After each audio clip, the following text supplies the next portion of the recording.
Welcome to the eCom Collab Club Podcast, where e-commerce founders and operators share the mistakes that drained their cash, wasted their time, and nearly broke their brains, so you could avoid that pain. Fucking great. No one ever listens to me. Hosted by Pearce, co-founder of the eCom Collab Club, and Blend Commerce, the Shopify CRO agency. Okay, guys, look, real talk. Nobody puts fulfillment on the vision board, do they? But when you start an e-commerce brand, you're not necessarily dreaming about stock reconciliation, carry out call out times, customs paperwork, and processing returns. But as the orders start to grow, the part of the business's customers were never supposed to notice quite quickly actually becomes the thing that they're judging you most on. Now, today's guest has seen the challenges almost from every single angle of this. And Steph Mitcheson has worked across manufacturers, retailers, 3PLs, helping businesses tackle everything from global fulfillment and marketplaces, logistics, returns, refurbishment, and reverse logistics. Now, presently, she's the business development director at Prolog Fulfilment Global. And she works with brands to turn what is often treated as a back office headache into something that is genuinely part of the customer experience and a growth advantage. Now, today, what we're going to do is unpack when a 3PL makes sense, when it doesn't, what brands need to fix before making the move, and why the parcel arriving on time might be more for your retention than just your latest loyalty campaign. And Steph will join us right after this. I would love to help you with a free 15-minute session to talk about you and your space and help you out. While you're building your audience, High Level is building your business behind the scenes. I would love to help you with a free 15-minute session. Because when your audience grows, so do the messages. While you're creating, High Level's conversation AI keeps every new lead moving. The moment a follower reaches out, Conversation AI is already responding, trained to know the details of your business, with your tone and style built in. Whether it's text messages, Instagram DMs, or even WhatsApp, Conversation AI learns your business, answers questions, and books appointments automatically. Let Conversation AI handle the day-to-day, so you have more time to be you. Visit gohighlevel.com/ecom collab club for an extended free trial.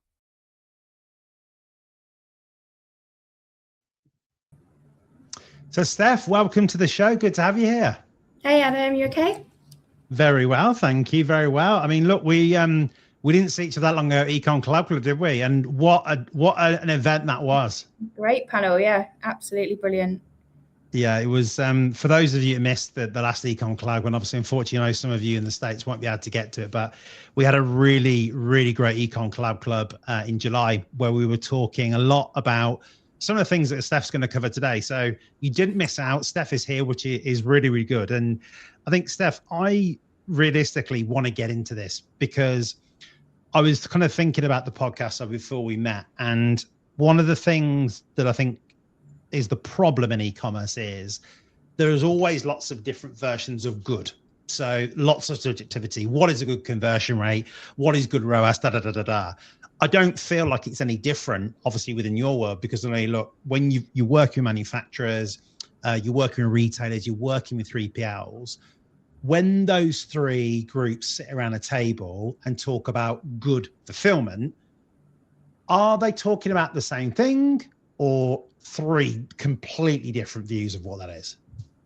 Yeah, I think that's really interesting, Adam, because I think, as you mentioned, I've kind of worked across manufacturing, retailing, and 3PL. So I've kind of seen and been around those tables.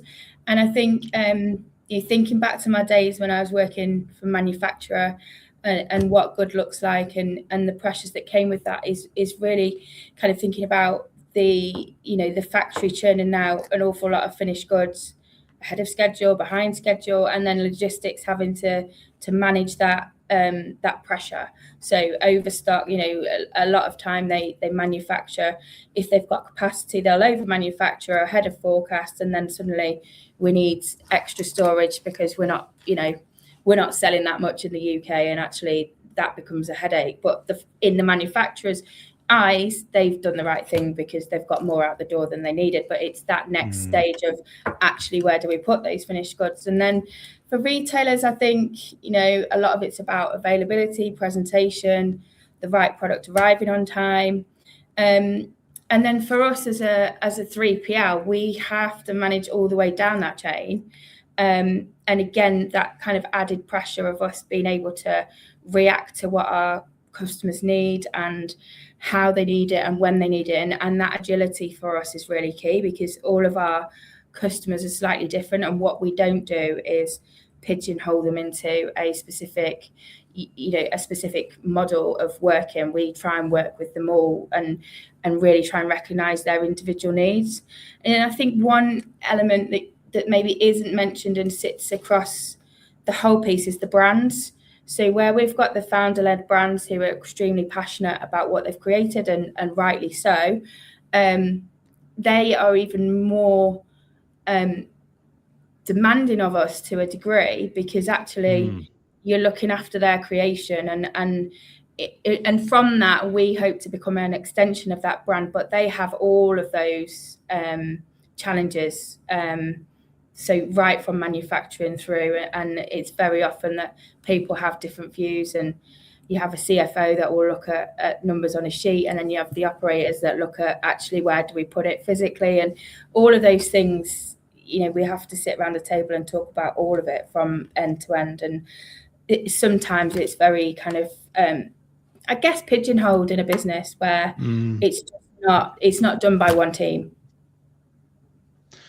I think, unfortunately, this is one of the things that I think still hamstrings a lot of e-commerce businesses. And I see it from an agency perspective as well, because I think, like you said there, particularly obviously with the fulfillment side, there are inputs and outputs, obviously, from that fulfillment that are managed across multiple different people. And it's kind of the same when you're thinking about the website, in terms of my sort of world, specifically with CRO, is that the marketing team, the brand team, the dev team, the owner, they've all got different opinions, and they all kind of sit in these silos that are not talking together.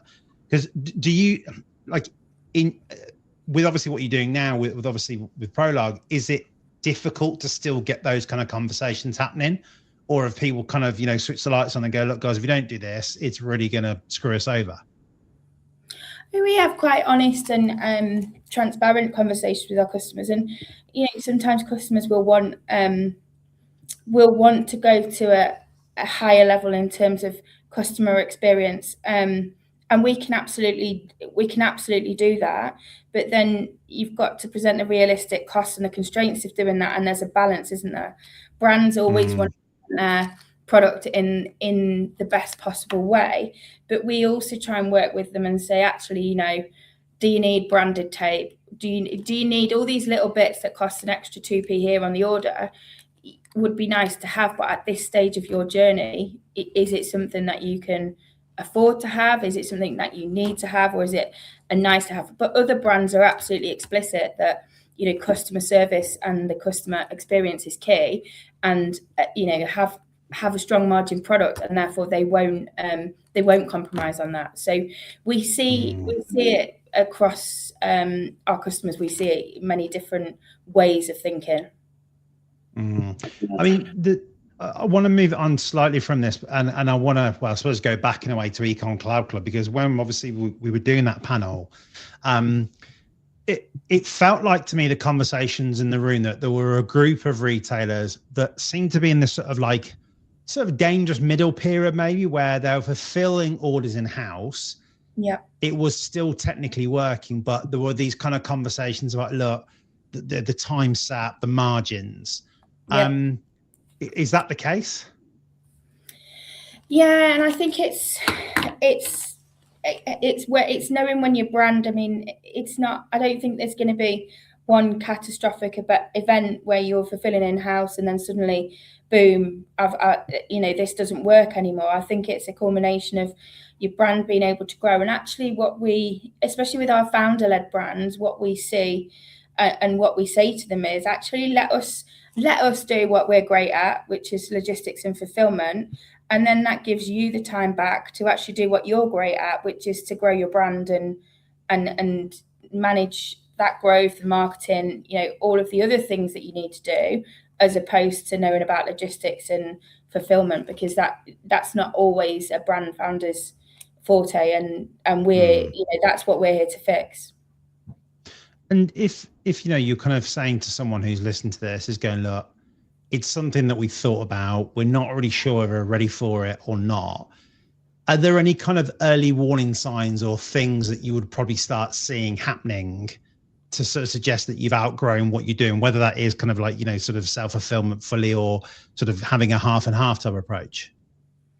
Yeah, so I think if you get into, your peak time and Black Friday, and your senior team members and your office, your kind of team that are not operational are suddenly packing boxes in the warehouse until midnight, then there's a problem.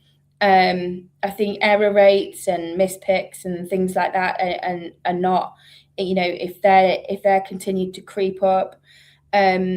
And it also single points of failure. If you've got, if Sally's on holiday and nothing can happen for 2 weeks, that's also a challenge, isn't it? Because you can't really say to the end consumer, well, we can't do that for 2 weeks. It's not possible. And you also have to start thinking about your costs. And these brands, unless you're exceptionally large, you're going to be into a shared user facility, which is what we've got here at Prolog. And actually then you're paying a percentage of the overall cost.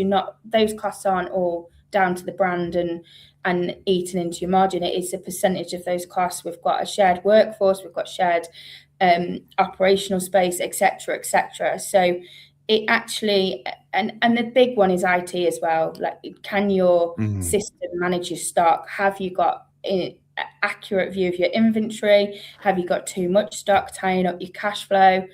How we can help with all of those kind of challenges that start to really cause a little bit of pain.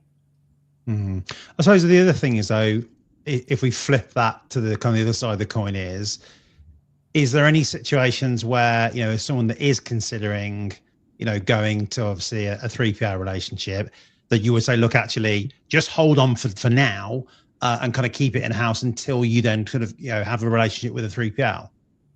Yeah, absolutely. I spoke to a brand last week who, a lovely brand, a perfume brand, amazing product, but just not, I said, they're fulfilling it from a small unit. And I said, you're just not quite there. I did the numbers and I was completely transparent. We'd love to work with them, but for them, it's not going to be quite there. It's going to be too expensive at this stage to pay a 3PL. So we need to get them to that tipping point.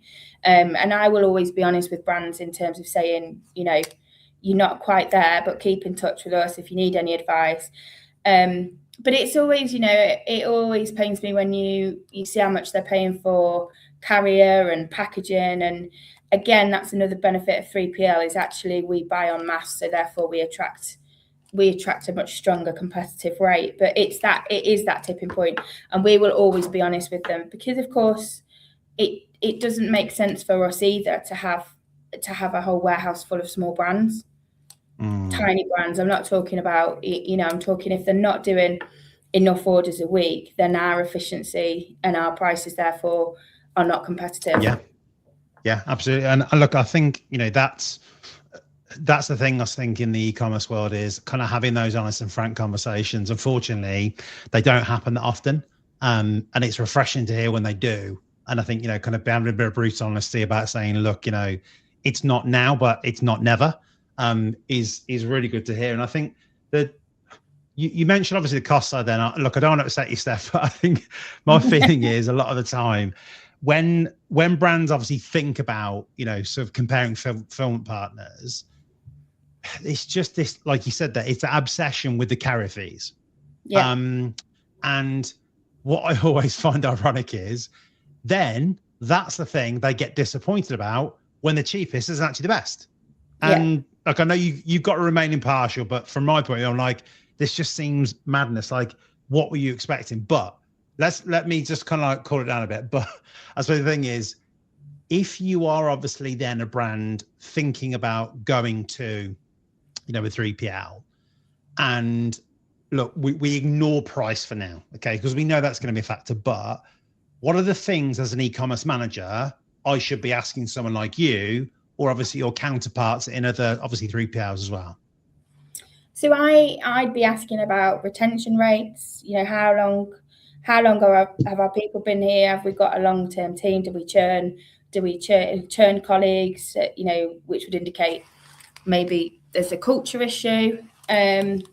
We do get customers that say, well, what happens when it doesn't work? What happens when it goes wrong, Steph? How do we fix it? And that's always a great question.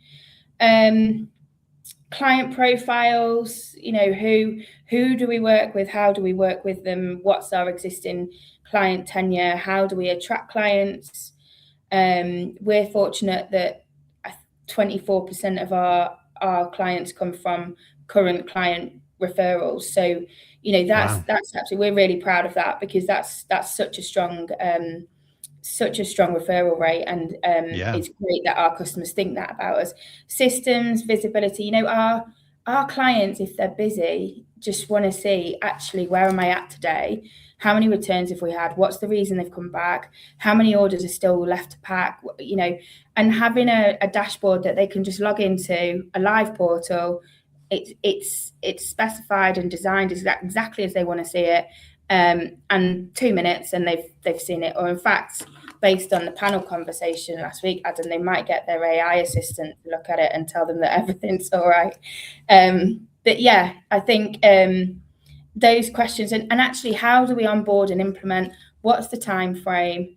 Can we do it quickly? Because of course, sometimes clients that do approach 3PLs are in distress. They maybe haven't hit their SLAs for a couple of weeks. They're starting to get, poor NPS scores. Trustpilot is starting, build negative reviews, and actually they need to fix that. So how quickly can we do that? And how do we implement without impacting service levels? What's our process for really offering a smooth implementation and onboarding? So no, I haven't just gone and done a quick outfit change, which much so I'd like to, but this is an ad. Now, as many of you know, when I'm not interviewing e-commerce legends like on this very show today, I am running Blend Commerce, the CRO Shopify agency. And really over the past 10 or so years, we have been working with over 350 Shopify brands and helping them get customers to buy more, buy now, and buy again. So if you are a brand that is looking at how to make real impact on your Shopify store by increasing your revenue per session, well, we're the guys to talk to. And recently, we've just been crowned the Global CRO Agents of the Year 2026. Now, if you want to know exactly where you guys are from perspective of buy now, buy more, and buy again, all you need to do is go ahead to blendcommerce.com and click on the top right-hand corner where you will see a link to CRO benchmarks. In there, you can enter some details and we'll tell you exactly where you are and what you need to do. Steph, when it comes obviously to thinking about what Prolog does and how it handles things, I was quite surprised, obviously, the chats we've had about sort of the length and I guess the breadth really that you guys go to. Because look, putting stuff into boxes, including the retail orders, the marketplace fulfillment, the kitting, subscription boxes, personal, there's a whole lot of stuff that goes into it. What point should the fulfillment team be brought into the kind of conversations about things like promotions and bundles and gifting campaigns? Like, is there a point that it starts to make sense to do that? Yeah, absolutely. And I think the earlier we're in the room, the better, because you can get some fantastic ideas, but actually it'll probably sound a bit negative, but we don't mean to be. But we then apply, because we're thinking about how that's going to actually play out operationally. And we almost sometimes need to bring that reality piece back in. And just beware, guys, we can absolutely do that. However, this is the time it's going to add to the order. This is what you're going to need to do your side, etc., etc. So we will always go above and beyond to kind of offer that. And as you said, we kit over 2 million items a year. We create bundles, we gift wrap, we rework stock, you name it. We do it. But the earlier we're in that room to just apply that operational thinking behind it, the better it is for everyone sat around the table. I want to ask you on this question, and look, you don't have to name any names here, but from my point of view, a few years ago, this is going back maybe 6 or 7 years ago, there was a big trend with free gifts when you bought something on a Shopify store. So the in thing at that time was tote bags. And because Shopify was still in its infancy, it was an absolute bloody nightmare from a perspective of coding it and equally being able to serve that up as a product. Because you had to kind of generate 2 products and make one free. It was a nightmare. But is there anything where a customer says to you, look, we've got this really good idea to do blah, but from a fulfillment and logistics point of view, it's like, Jesus, that is a nightmare. I mean, we've had, so we have a chocolate brand, and obviously recent weather has meant that we've had to review how we dispatch their product.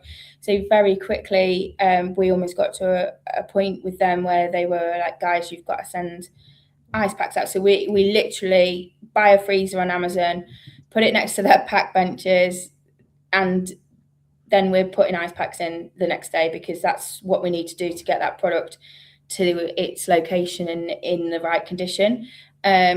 So yeah, there will always be. I'm just watching a new customer. I point this way as if you can see, but there's actually a window here looking out into the warehouse, and I've got a new customer that's just bringing new stock in this week, and we're just watching rugs coming off the containers, and they're kind of bending a little bit, and we're like, right, we need to get those into the right stillages, and just products that is, we've got all manner of things down there. I've got a lipstick, and then you've got kind of a rug and all sorts of things. But these are the challenges that we're hit with on a daily basis. It's actually the very reason why you partner with a 3PL, because actually it's our job to solve those problems. And it's a good point, actually, Steph. So you mentioned obviously a couple of types of products that you work with there. Is there anything that, I guess, look, on the flip side, that you don't deal with or that doesn't make a good fit for you guys particularly? Yeah, I mean, 2-man product is not really, the larger furniture. Although we have got 2 customers that we do manage a 2-man product for. However, it wouldn't be in our ICP. But if the right brand and the right volumes come into play, then we'll absolutely work with that. And I think just larger, we did exercise product before and things like that, treadmills and gym equipment, but there's enough providers out there that are 2-man specialists. It's just a different product, and it's a different way of handling. And we're really kind of quite, we like the kind of the beauty brands and the health and well-being brands, and chocolate's an ideal one, and protein shakes, and all of those products that are quite small in SKU number and storage, but move very quickly. Okay, that's good to know, because I think again, you mentioned before about sort of making sure that you're asking the right sort of questions and finding out the details, and I think that's good for people to know listening as well.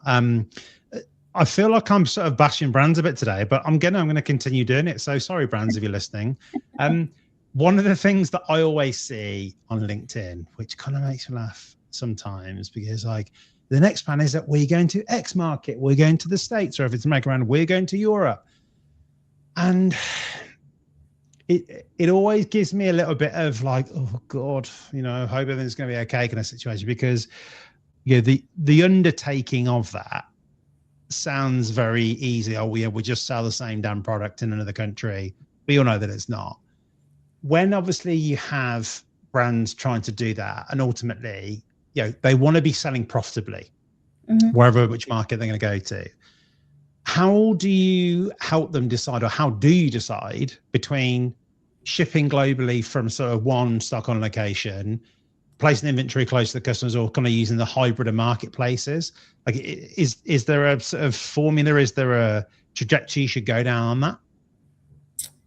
Yeah, and I think it comes back to size and scale again. So I think we fulfill globally for a lot of the brands from the warehouses in Nottingham, And that works for brands, because actually having a second or a third or a fourth stock holding is expensive.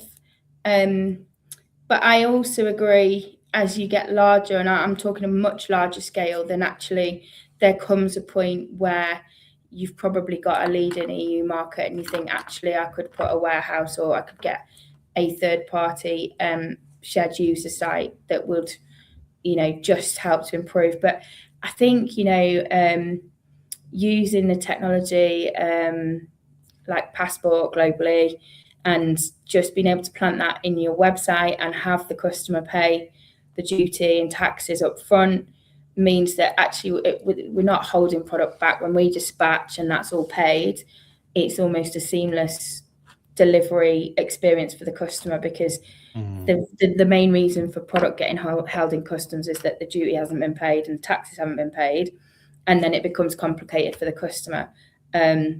But if you put that piece of software, and there's many of them out there, into your website, and that the site already knows that you're shopping from Italy, US, Australia, it already charges the right delivery fees, and the customs and duties are paid, then your customer can expect to receive it. And I don't think customers actually mind that. I think it gets frustrating when it gets held back and it doesn't reach them, and they've got to make a payment to here or there to get their product released. And I think also on the flip side, the returns can be challenging.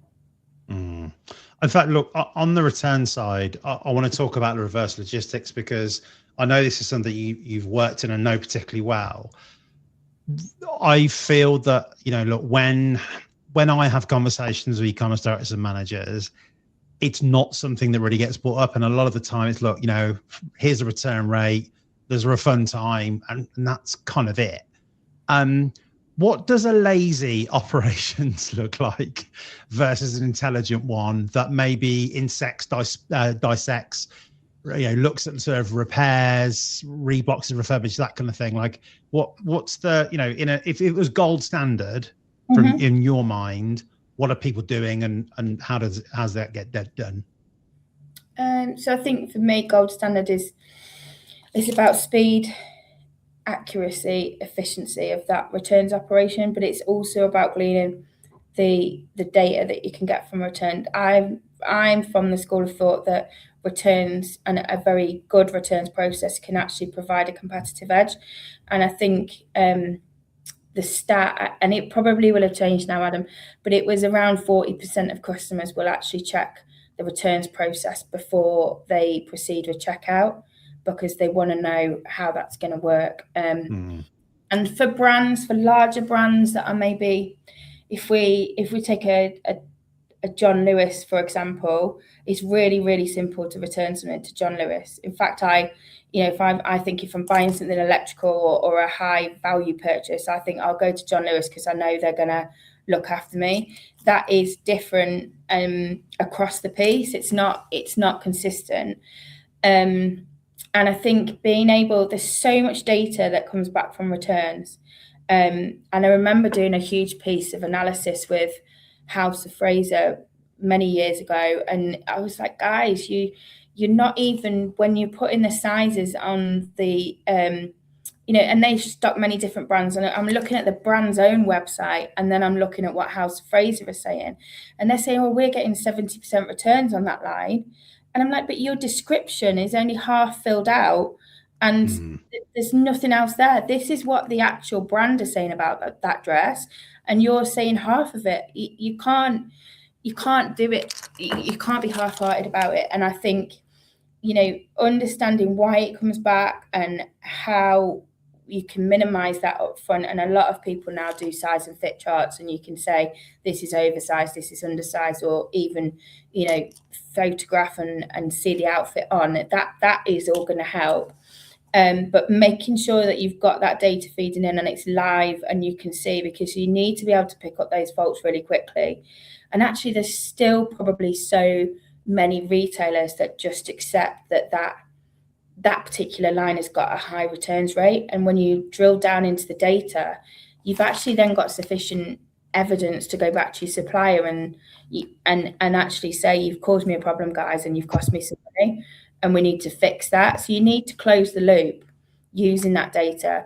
And you also need to inspect and grade every item and do the absolute best you can, looking at the value of the product. And there's some very smart algorithms you can put into the back of the WMS to say, you know, I'm a £5 t-shirt, I was in the sale, just send me to charity. Or I'm a £50 dress, I've got people waiting for it, get me back to stock quickly because I'm going to sell again straight away. And just simple things, Adam, like, you know, when you put your stock away, have a really quick an area for returns to go into.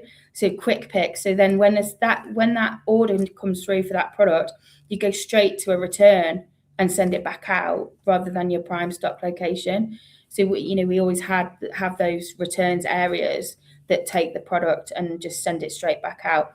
And there's so much you can do without the customer ever realizing that it's been in someone else's home, they've tried it on and it's been back, because of the standard of rework that you can go to and the standard of refurb as well.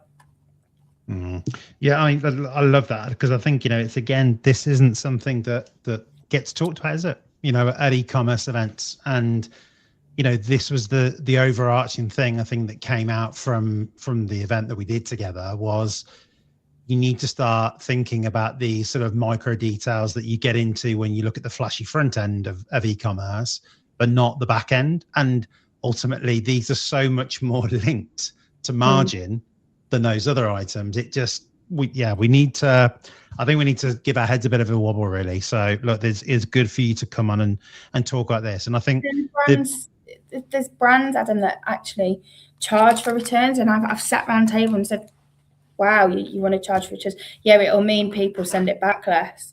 Or no, it'll mean they go and shop somewhere else, because that's a really naive kind of thought path to take, because they think it's returns prevention. Let's make it really, really difficult, and let's make it really hard, and then our customers just won't bother returning it. But they'll also be left with a little bit of a bad taste in their mouth. So, and I get the whole argument, and I think we were talking some years ago about the hierarchy of the customer. And, you know, you've got a customer that spends thousands of pounds with you a year and returns very little, give them free returns. But we also know that there's customers that spend a fortune with you every year, but when you look, 90% of it comes back. So they're actually not a great customer. They're spending 10K, but the 9K comes back. So actually, let's charge them for returns. And I think that's a really smart way of looking at it. It's hard to kind of get that data, but when you're owning the customer as a D2C brand, you start to understand your customer, and then you can start to make those decisions. Who do I give the discount to? Who do I give a higher level discount to? Who gets access to sales first, etc., because you can really start to see the loyalty of those customers and how they work. Absolutely. Because I think, you know, the beauty of that as well is that if you're looking at kind of a real true LTV, you can also then use that data in things like customer service. So if you're like linking up a chat tool like Gorgeous, something like that, that data can then permeate into that. So it means again, you're, like you said there, you're serving people within the actual value to the company. But I think, look, there's more work to be done on this. So look, I think we've got to keep banging that drum. And I think, you know, on this note, you know, about fulfillment, it's an odd thing to me. You know, again, I've mentioned it already today, is that ultimately, if a parcel arrives, which I'm actually waiting one as I speak, I'm going to be happy. Okay, no one's going to even talk about it. Okay, if it doesn't arrive, my word, like the world is going to end. I'm probably going to post some angry LinkedIn post about it, and it always makes stuff. It's literally like it feels like such a small moment for an e-commerce brand. It's the most important thing. All the stuff that I do in CRO, in the bin. There's no point. So what I was going to ask you is, beyond the sort of, you know, the headline sort of dispatch SLA, what are the 5 key numbers every ecom manager should be having on their fulfillment scorecard? So I think, you know, order fulfillment in full, so on time in full, hits its desired delivery date is accurately picked and packed. I think I come back to returns, but I do think it's important. But returns rate, understanding your returns rate, because even now, Adam, a lot of people don't play that cost into their calculations. So understanding not just your returns rate, but the cost to serve those returns and bring them back and put them back into stock, or the stock loss because it's faulty or it's not, you can't return it to stock. Inventory accuracy is another big one. You know, have we got what we say we've got? Have you got the stock you think you've got and the stock value you think you've got?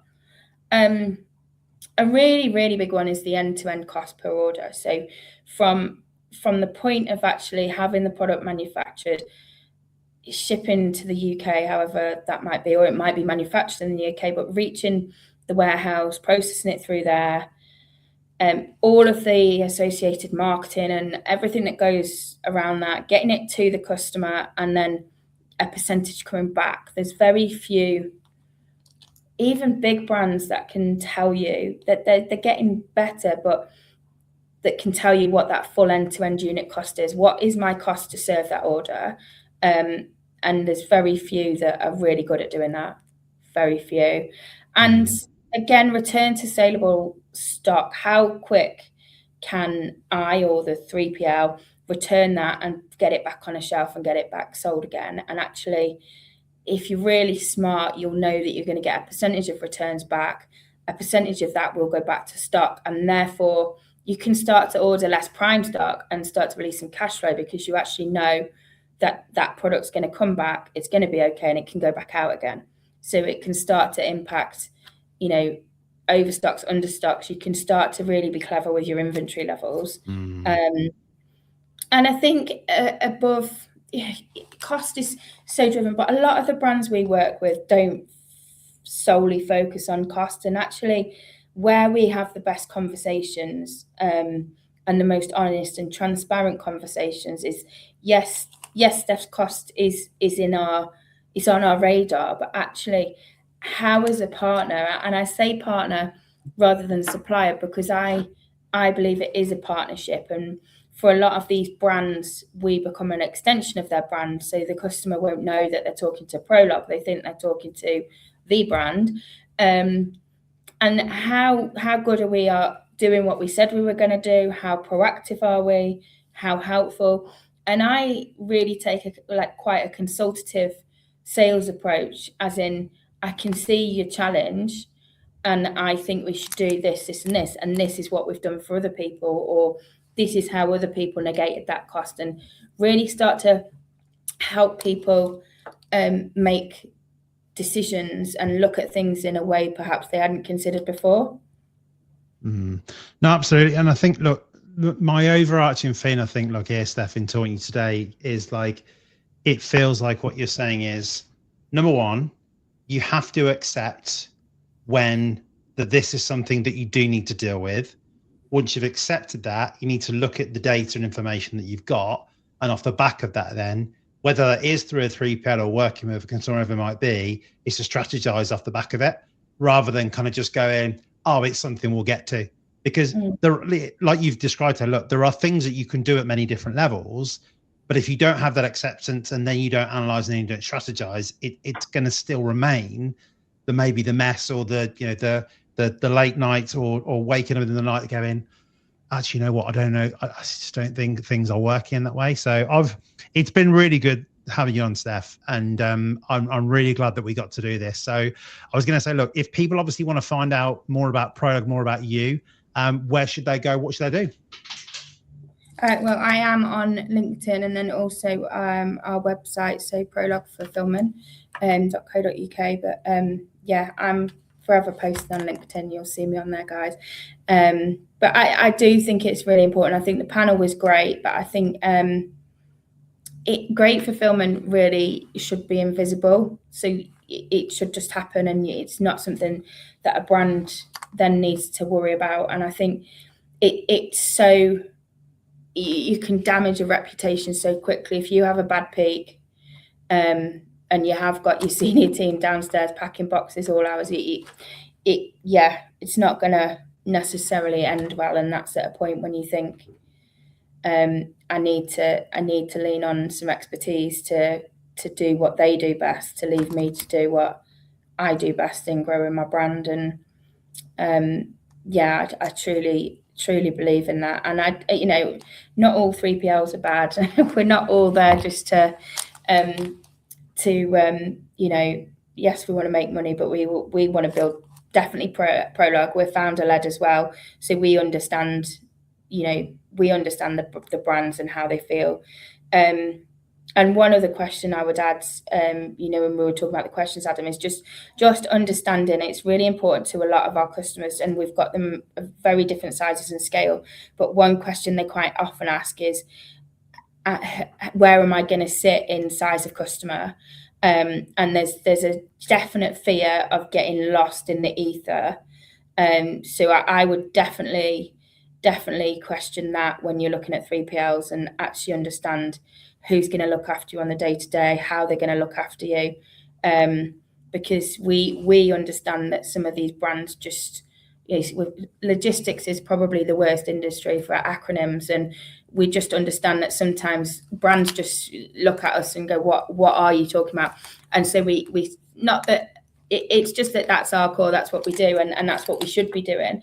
So we're always kind of conscious of the fact that it might not be your forte, and therefore we will hold your hand through it, and we will make sure that we get there and we do it successfully. But you'll also understand why we're doing it and how we're doing it. But that's another question that I would definitely say is a great question to ask. Excellent. Look, Steph, thank you so much. And guys, obviously do reach out to Steph if it's something that maybe you are considering, need some sort of initial advice on, or obviously if you're switching 3PLs, have a chat with Steph and the team. Look, I've obviously done a lot of work with them, and I can vouch for them. Look, Steph, like she says here, is they are very good at being able to give you a true reflection of what you need and how that needs to be done. So Steph, thank you so much again for being on with us today. Guys, thank you so much for tuning in. If you have liked what you listened to today, please do give us a like or review on the listening platform of your choice. And we'll be here again, same time next week with the eCom Club Podcast. Cheers. Thanks for listening to the eCom Collab Club Podcast. Make sure you like, subscribe, and join our community at ecomcollabclub.com/community.